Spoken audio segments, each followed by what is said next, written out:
Do I already have the right to call myself a YouTuber? I don't know, because it's officially today day 10 on this platform, day 10 of my creative challenge, where I just record videos every single day. And yeah, I still don't know if I can call myself a YouTuber, but it has for sure helped me reconnect with my creativity. And definitely, I would call myself a creator. And it's a very interesting process that I'm going through, that has reminded me how much I've grown in the last few years. If you had asked me when I was in my corporate job if I was creative, I would have said absolutely not. But then I did entrepreneurship. I was running my own business as a coach, and I had to write a lot of posts for social media. I was writing newsletters. I did some podcasts. I also, like, in the meantime, went through some difficult things, and I started writing poetry, and then I started painting. And all these things, it's like a few years back, this would not have been the version of me that you would have seen. And there is so much joy in that process, and so much joy of once you explore the world through the lens of creativity, that I would really encourage you, and would really love for you to also feel in your life. And what this journey of restarting a challenge is proving to me is that creativity, it's a lot of reps. It's a lot of doing the work out there every single day, trying and putting some effort into things.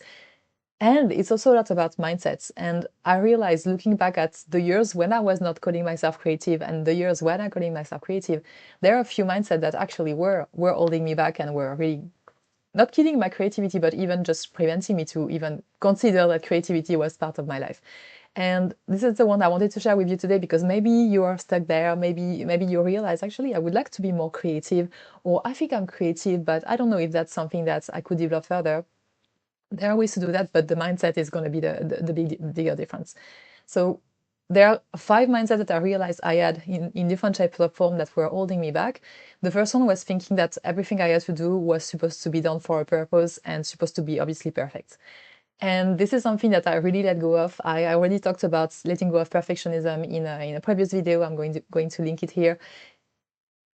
Perfectionism, and really thinking, okay, I can only create because there is a business behind and I need to convince a client to work with me, for instance, that's killing creativity. But thinking, you know what, I'm going to talk about what happened in my morning, and I'm going to put it out there, and I'm just going to try to see if there is some lesson there.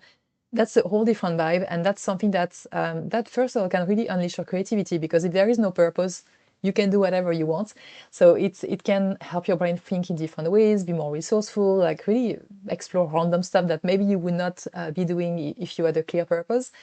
And if you're able to let go of the perfectionism, if you're just able to say, okay, you know what, it's just a trial, it's just an experiment, it's just something that I'm gonna start and see how it goes, and then I can improve, and having this thing that even not even completing things. Sometimes I remember doing, was it like in high school or something, I was writing a dissertation for philosophy, and I never finished it because I got stuck in the middle, and I was like, this is what I'm going to deliver. And this was also an act of creation. Sometimes you have to say, you know what, like, yeah, this is incomplete and this is unfinished, and I'm still putting it out there. So yeah, this was the first mindset, making sure that not always getting stuck, because I think there needs to be a goal, it needs to be perfect, and really just starting. Because the faster you start, the more you're going to be able to put the reps, the more you're going to learn, the more you're going to get comfortable with whatever creative activity you want to do, whether it's writing or something more visual, or something more physical, like painting. And that's how you start training your brain to think in a creative ways, and go in different directions. And what also helped me in that area is also understanding that the brain can only do one thing at a time. For instance, when I was writing, I used to write a lot of posts, and I was always, thinking, okay, this is a blank page, I have this idea, okay, now I'm going to type the whole post, and the post is going to be perfect directly. And this is not how the brain works. The brain is actually, first of all, you need to create some kind of draft, some kind of, like, there is nothing on the blank page, now there is something on the page. Then your brain is like, oh, okay, now there is something I can go and I can edit. So you can remove stuff or you can add stuff. And then there is another phase, which is more like coming back at it later, reviewing and just perfectioning the things. And these things don't happen at the same time, because it requires different things for the brain. So I really had to learn as well to think about that. So if I'm trying, painting is okay, but for instance, writing, if I have to write something, or even this video, I will need to do some brainstorming before, and then record it, and not trying to make it perfect when I record, and then later on I could edit if I wanted, and then I could add some nice things like the thumbnails and things like that. So these are all different activities that the brain cannot do at the same time. And thinking about that when you are creating is like, maybe you're just blocked because you think that the thing has to be perfect directly. Actually, you're just in the brainstorming phase or in the draft phase. So just like zoom out if that's something that you are stuck with. And yeah, so first mindset, things don't need to have a purpose. You can do it just for fun, just for the sake of it. And you don't need to even complete it or finish it or make it perfect. The second thing that was a bigger, big mindset for me as well that I had to shift is that I did not believe that I was creative, because I had this, this idea from society that creative people are weird people. They wear weird stuff, they say weird things, that they are like, they are out of this world type of character. And yeah, for me, coming from a background when I was a scientist, I've always been, when I was younger, more on the logical side, structure side, very analytical.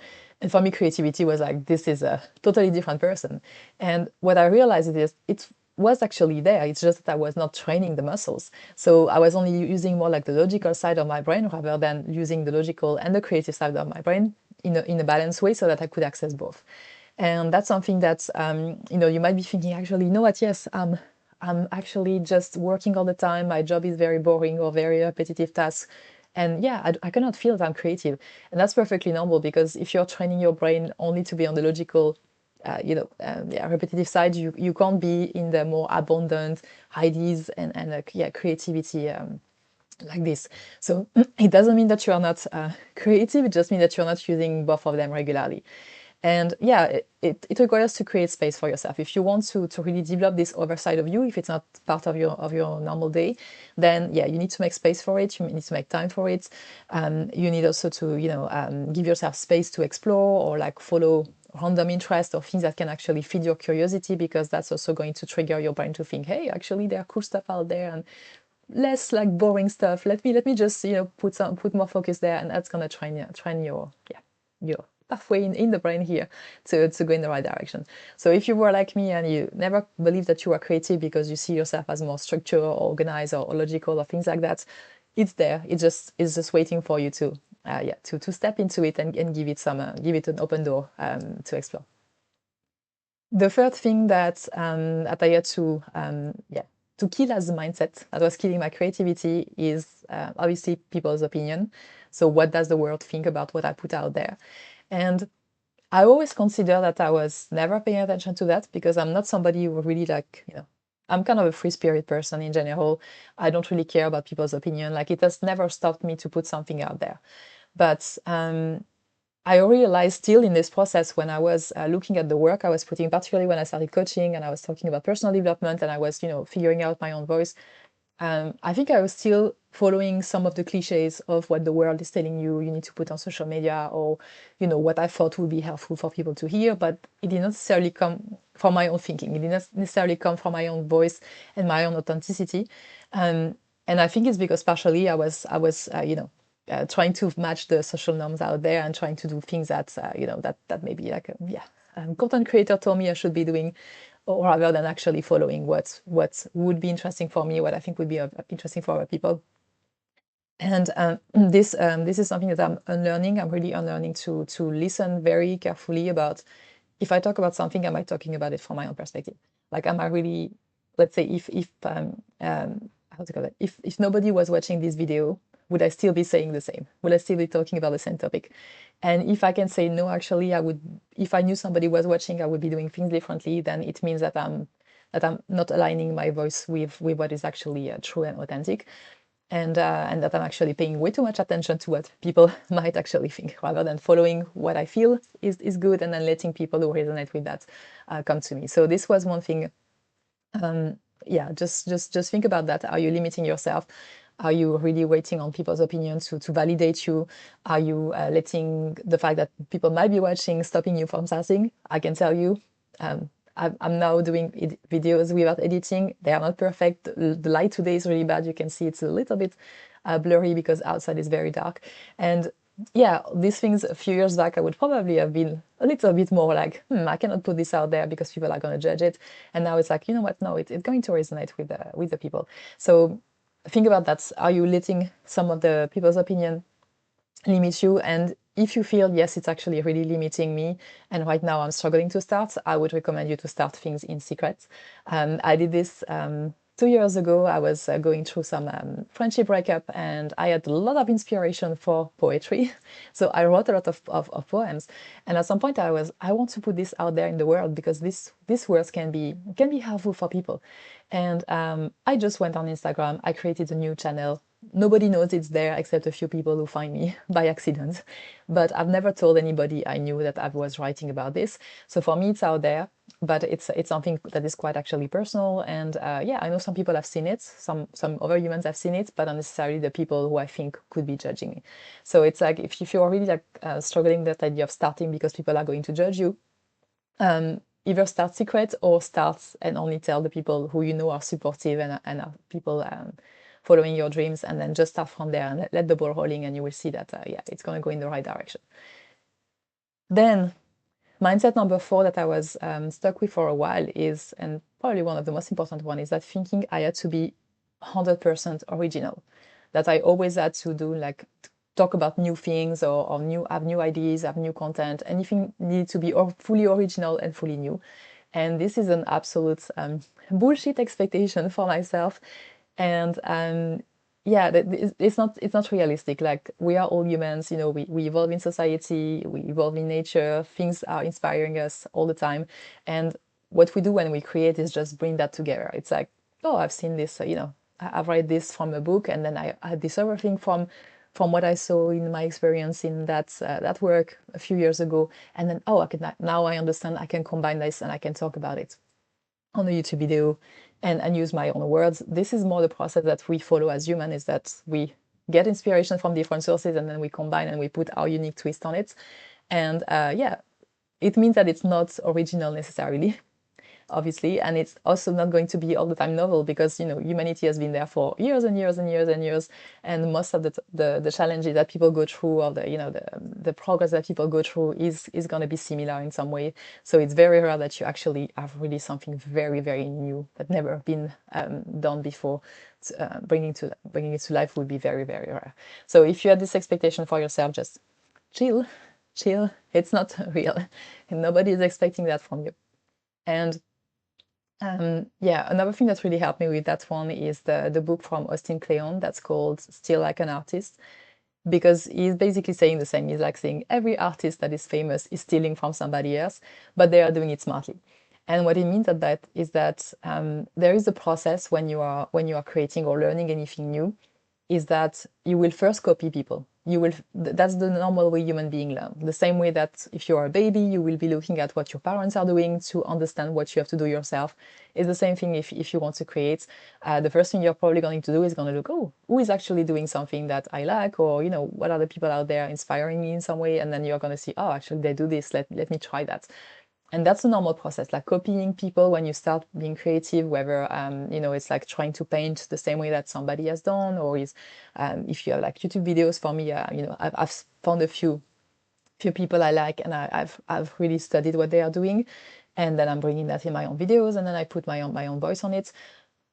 This is a normal process. So copying is the first step, and then, like, the more you go and the more you try different things that were inspired by other people, the more you're going to start realizing the boundaries. So like, it's like, oh, actually, you know what, this thing I don't really like, or this thing doesn't feel like me.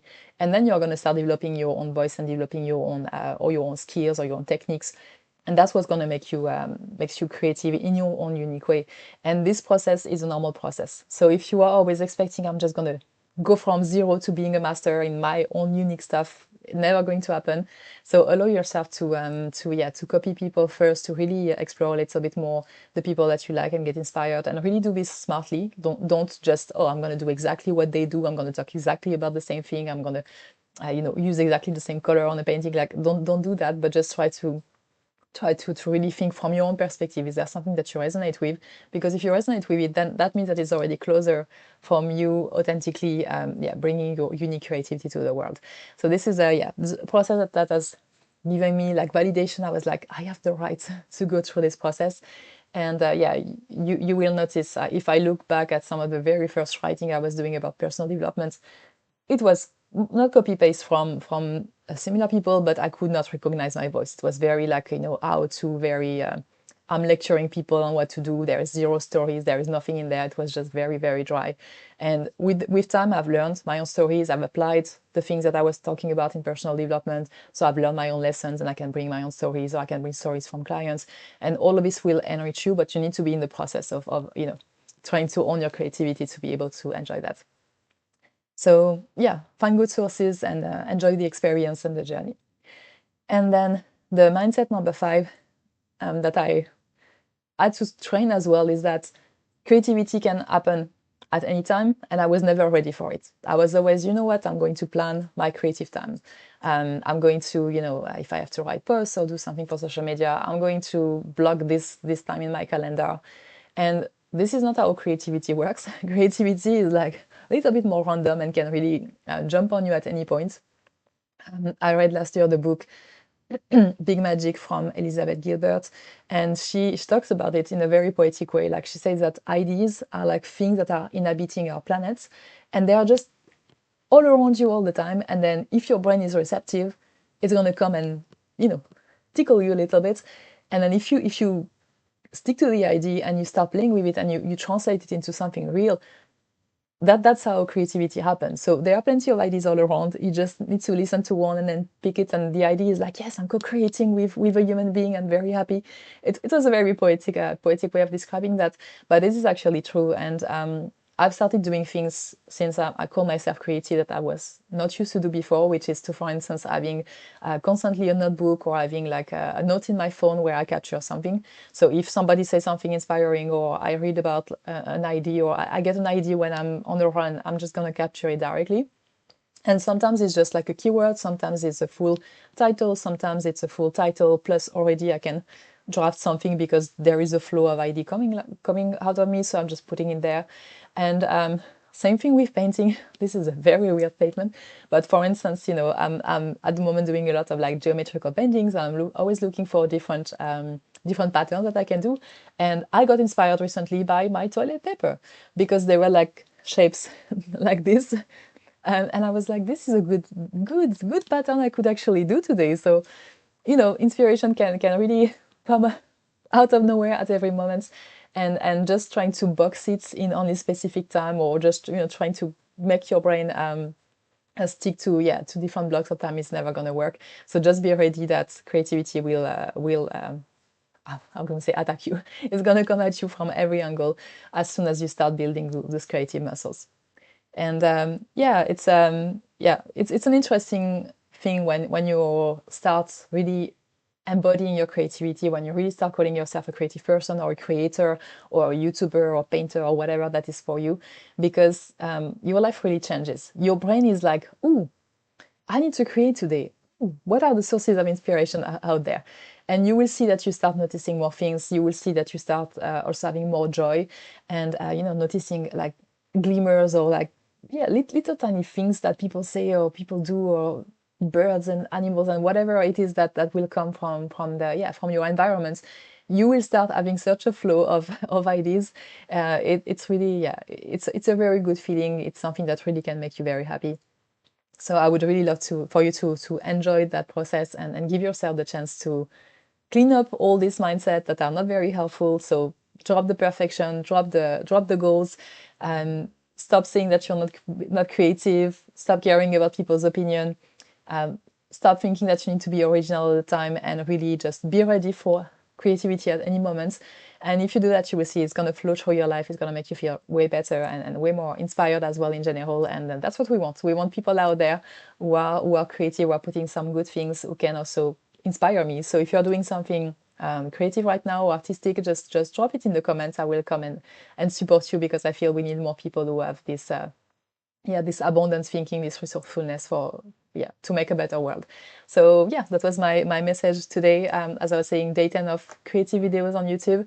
And I'll see you tomorrow for video number 11.